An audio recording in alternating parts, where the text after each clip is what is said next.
নমস্কার, আমি ডক্টর অভিক ঘোষ। আজকে সেই হাঁটু ব্যথা নিয়েই কথা বলি। হাঁটু ব্যথা ওষুধে কমলো এবং বিনা পেইন কিলারে বা বিনা ব্যথা মারার ওষুধে পেশেন্ট চলতে শুরু করলো। হোমিওপ্যাথি ওষুধ খেলো আর হোমিওপ্যাথি ওষুধ বন্ধ হয়ে গেল এবং বন্ধ হয়ে সে দীর্ঘদিন ভালো। আবার পরের বছর দেখা গেল একটুখানি ব্যথা হয়েছে, পেশেন্ট এসছে, আবার একটা ডোজ দিলাম, পেশেন্ট 2 বছরের জন্য গ্যাপ। আবার 2 বছর পরে একটু ব্যথা হতে হতেই পেশেন্ট আবার চলে এসছে, আবার একটু ওষুধ দিয়েছি, আবার 2 বছর চলে গেছে। আমার কাছে যে পেশেন্ট এসেছিলেন 2019 সালে, অনেক অর্থোপেডিক ডাক্তার দেখিয়েছিলেন, 1, 2, 3 সবই একই সময় 2019 সাল পরপর সমস্ত ডাক্তারবাবুরা দেখেছিলেন। তারপরে না কমতে তখন আমার কাছে আসেন। আমরা তখন ওষুধ ব্যবহার করেছিলাম 2019 সালে। পরপর 2-3 বার ওষুধ দেওয়াতে মোটামুটি অনেকটা কন্ট্রোল হয়ে যায়। তারপর ওদের পেশেন্ট ছুটি নেয়। 2 বছর আর এই ওষুধ নেওয়া হয় না। হ্যাঁ, সে তো বটেই। তারপরে আবারও দেখা যাচ্ছে 22 সালে আমি পেয়েছি, 22 সালে পেয়েছি, তারপর 23 সালে পেয়েছি, 24 সালে পেয়েছি, আজকে 26 সালে। মানে এগুলো সবগুলোতেই একটা করে ডোজ যাচ্ছে ওষুধের। তো আমাদের বক্তব্য হচ্ছে যে প্রায় 6 বছর হয়ে গেল। পেশেন্টের যখন শুরু হয়েছিল সিভিয়ার ফুলে গেছিল, পুরো একদম হট রেড সোয়েলিং হয়ে গেছিল, প্রচন্ড ব্যথা ছিল। পেশেন্ট কাজ করেন জমিতে, মাঠের কাজ করেন, তার মানে ভালোই পরিশ্রম করেন। ভালো পরিশ্রম, হাঁটুর উপর প্রেশার দিচ্ছেন, তখন যে কাজ করতেন এখনো সেই কাজই করেন, একই রকম করেন না, একটু কম।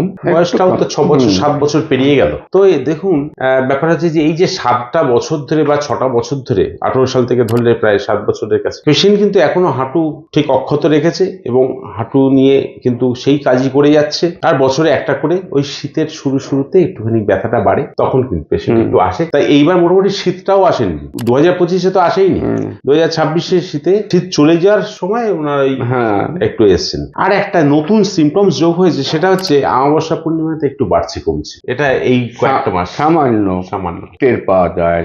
আচ্ছা, আপনি যখন 2018-19 সালে ব্যথা হয়েছিল তখন কি করেছিলেন? ডাক্তারপত্র কি দেখিয়েছিলেন? তখন হাবড়ায় একটা অর্থোপেডিক ডাক্তার দেখানোর পর উনি এক্সরে করতে বললে, এক্সরে করার পর মনে হয় ওনার ওষুধ 2-3 মাস খেলাম। খাওয়ার পরে তারপরে একটু ভালোর দিকে গেলে আপনার দ্বারে। হ্যাঁ, এটা হচ্ছে 18 সাল, তারপর হচ্ছে 19 সাল। 19 সালে আমি পেয়েছি। তো যাই হোক, তা মোটামুটি এর মধ্যে আর বিশেষ কোনো হাঁটু ডিস্টার্ব করেনি। তখন হাঁটু তো ফুলে গেছে, হ্যাঁ ফুলে গেছিল, গরম হয়ে গেছিল, লাল হয়ে গেছিল। হাঁটুর যন্ত্রণা, আমি ঘুম পড়তে পারতাম না এমন হয়েছিল আমার। তাই লেখা আছে, প্রচুর ব্যথা। আর কি সমস্যা হচ্ছিল? কাজকর্ম করতে পারছিলেন না?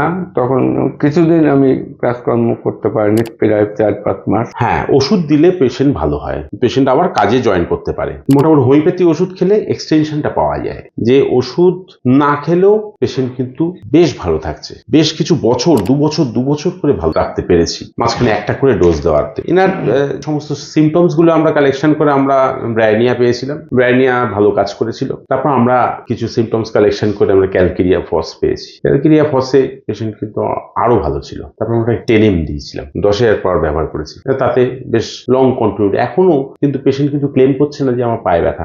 আমরা হাঁটুটা দেখেছি একদম সুন্দর, কোনো সোয়েলিং নেই, কোনো টেম্পারেচার ডিফারেন্স নেই, সব ঠিক আছে। দুটো হাঁটু একদম টেম্পারেচার ঠিক আছে। আর বসতে উঠতেও মনে কষ্ট হয় না, কাজে গেলেও কষ্ট হয় না। এই যে 10,000 পাওয়ার ক্যালকেরিয়া ফস ব্যবহার করাতে কিন্তু এরকম একটা লং কন্টিনিউড একটা রেজাল্ট দিয়েছে, লং কন্টিনিউড। তাই এইটাই হচ্ছে আমাদের হোমিওপ্যাথিক্যালি যে একটা ভালো গুণ, যে পেশেন্টকে কনস্ট্যান্টলি ওষুধ খেয়ে যেতে হয় না, এটাই আমার দেখানো ছিল। হোমিওপ্যাথি কিন্তু হাঁটু ব্যথার উপর দারুণ কাজ করে এবং পেশেন্টকে দীর্ঘদিন ভালো রাখতে সাহায্য করে। নমস্কার, ভালো থাকবেন।